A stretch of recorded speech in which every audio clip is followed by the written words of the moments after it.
What's up, everyone? Welcome to Tuesday Tips, episode 51. Today, we're going to be talking about splits on your big cubes. Go ahead and find my 6x6. So people often ask, like, oh, I'm a 4-minute 7x7 solver. What should my splits be on my 7x7? Oh, I'm a X minute something by something solver. What should my splits be? So I just kind of wanted to briefly, it's going to be a shorter Tuesday tip. I'm just going to briefly go over kind of what I think ideal splits should be versus kind of like, it's not a big, they're really not that big of a deal, but we're going to start with 5x5, where I probably know the least because, honestly, I never look at the timer on 5x5, and you really shouldn't be. It's so fast. But normal splits for me are probably between 13 and 15 on centers, and then I finish in like 35. Like, that's the thing. Like, I honestly don't even know. I think if you're... It's more of kind of the way I've seen it is always like centers and the rest of the cube, like edges just and throughout you kind of flow together. So, like, if you're about a minute, like... If you're in the really high-end cubers, you should be hitting like 15 seconds for centers, like under 50, around 50 seconds or so. And then if you're about, I don't know, if you're over a minute, like 110, 120, 20-second centers, maybe a little slower is like kind of reasonable. But really on 5x5, it's such a short event that I really don't think about splits too much. And I really don't think that you should be thinking about splits too much either. For 6x6, in my personal experience, I've always had edges and centers to be about the same time.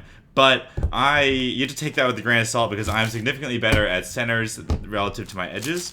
So when I say that my 6x6 centers have always been the same speed as my edges, that really means that probably in the ideal scenario, your edges should be a little bit faster than your centers, but not that much. If your centers and edges are the same speed, you're probably pretty good at centers, and I'm still like, I'm not that unbalanced, I'm just better at centers and edges. And if your centers are faster than your edges, then you really need to work on your edges because if your centers are the same speed, you're probably strong on edges, and then probably like a little bit faster on edges is probably kind of more the normal thing there. For 7x7, what I've noticed is I don't really time my edge split usually.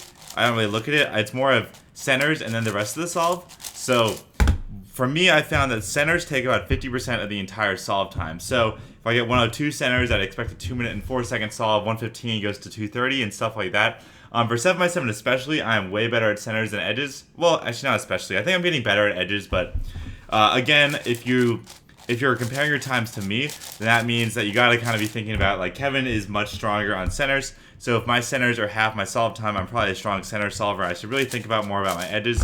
And then if your centers are over half your solve time, that's probably a little more normal and kind of what you should be shooting for.